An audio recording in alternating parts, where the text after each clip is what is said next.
guys, Nader's Mocs. Nader's Mocs on Instagram and YouTube. This is my build. This is trains in the garden. It's basically a concept of taking large-scale Lego trains and actually putting it to use. As you know, some people you see on YouTube, you guys actually had in a past video where a guy had built G-scale trains at, I think it was Brick World, and he was running it on model train components. And then the other ones I've seen have been static displays. I was like, there's got to be a way to make Lego trains run on actual Lego components. And then it hit me. Of course, narrow gauge, but do it in large scale so that the trains themselves can be scaled up, you know, so that they look like they're running on a smaller track. And if people, your viewers know that narrow gauge in America is 3 feet. For the most part, there's a few 2-footers. And I found out that half-inch scale, if you take a ruler and put it between the rails, it is 3 feet in the gauge. And I was like, all right. The funny thing is, though, when I built this, because I was building this for Philly, I actually have scaled down the size of the cars and the engines. They are not true to scale in half-inch, because the true scale half-inch is actually 16 studs. But it works for what I need for the show. In fact, the passenger car would be double the size. It would be like 18-20 inches long. And the passenger car itself is actually built out of 1x1 bricks mixed with a few plates for strength. If I do it again, though, I would make sure to make the roof removable. Unfortunately, it is completely studded on. And a little problem when the doors fell out. So I had to rip the roof off. And fortunately, I'm one of those that I try to build it simple so I can fix it immediately. And that came in handy when that door fell off. I was like, oh, now I gotta go back in there and do it. And then some of the other builds I have is I have this tank car. The car, unfortunately, cannot be run in a train consist too much because it has a lot of friction. And it has to do with the Technic axles. And the wheels are actually Big Ben's wheels. They are the custom type. These are the mediums. And they work well for the size. And I have been told by a couple guys in our group that there is a customizer that does make a Technic-like brick that allows you to then to put a ball bearing inside of that that fits the Technic axle. And I'm like, excellent. Because if that's the case, then I can push these models even more, because I would like to also make the tank car longer to actually fit its proper scale. And then the locomotive is modeled actually off one of the model train companies has what's called an M30. It runs on HO track, but it's O scale. So I just copied it. It's like a gas electric, something like that, side rod. You know, it does have a working light. It's double XL motors, and it tends to strain the battery to where it has to be reset every once in a while, unfortunately. And then buildings, the depot, I was looking into like, what could I do for depot color, because my bricks at that point were kind of scarce and stuff, and I was like, I want to do something that's not like the stereotype color like white, or so it's like, oh, I got medium blue, why don't I try that?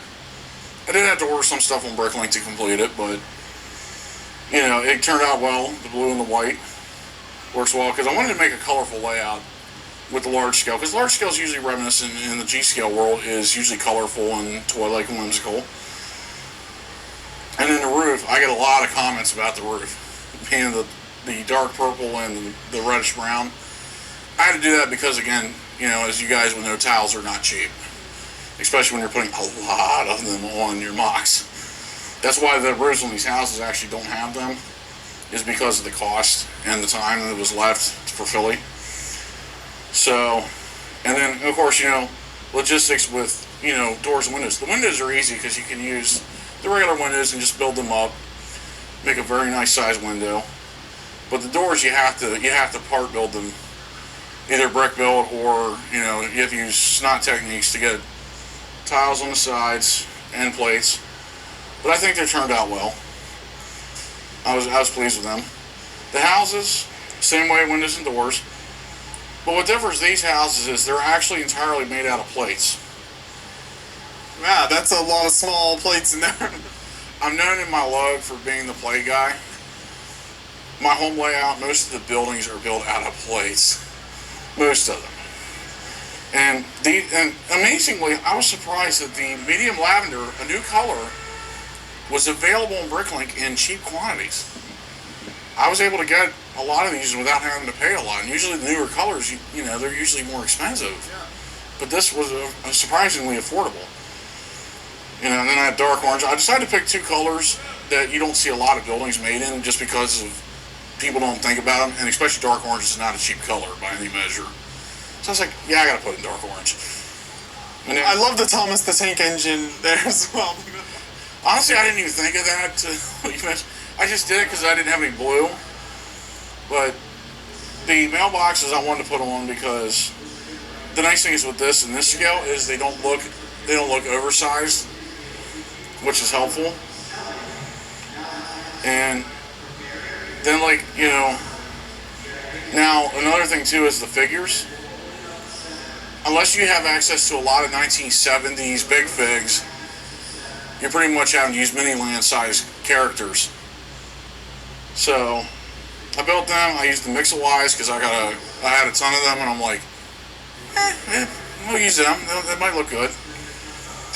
And then the trees, you know, simple. It's just 2x2s with the plate with the four clips, or not clips. I'm sorry, the bars, and built them up. They do have flex tube hose in them just for rigid strength enough so that if they get jolted, they don't quickly break and fall over. And then just put the different leaves on. And I also use some of the animals from the Friend sets because in that scale they can work perfectly too. The hedgehogs, you know, fit in the scale. And there's like one there, and I got another one, I think in the front here, and then a squirrel in the tree. So, you know, it's just trying to come up with ideas that I could fill the layout with different things to make it an interesting variety. The track, the ties I decided to do is go with 2x2 on the outsides and then 2x4s on the inside, which in this scale, it doesn't look, you know, it doesn't look oversized. It actually looks like it fits perfectly. And simple ballast. Because even though, you know, I'm with Hanlon and we tend to build the heavier ballast on our tracks, I decided to go simple because, you know, with the layout being whimsical, I didn't want to get too heavily invested in it. I mean, to build this, I didn't keep track of my Bricklink orders, but I know I spent a lot of money building it just to get all the stuff. But overall, I'm pleased with it. Guys in our log talking about how they'd like to go bigger next year possibly, but with a more serious logging layout has been discussed. So we'll have to see. So I have to basically juggle between another build that I've been asked to do too, that people have been asking. So, but other than that, I enjoyed building this. It was fun to make. People on Instagram and YouTube really responded well to it. And I was like, you know, people have been coming to the show when I have been over here to check on things. They have been asking me about as well, and I heard a lot of people today going, wow, look at the size of the trains, look at them. You know, all the colors, and honestly, I think it turned out well. So, yeah, I agree. I think it was really neat, and I love the larger size trains. It's unique. You don't see that very often, and then the houses are really great as well. So thank you. I appreciate you taking me through the build. Yeah, no problem. Thank you guys for coming along and interviewing me on it. I appreciate it. I've watched your guys' channel for a long time, and so I was like, man, maybe someday I'll build something I can get interviewed on, and here you guys are. Well, that's awesome. We appreciate that. Thank you.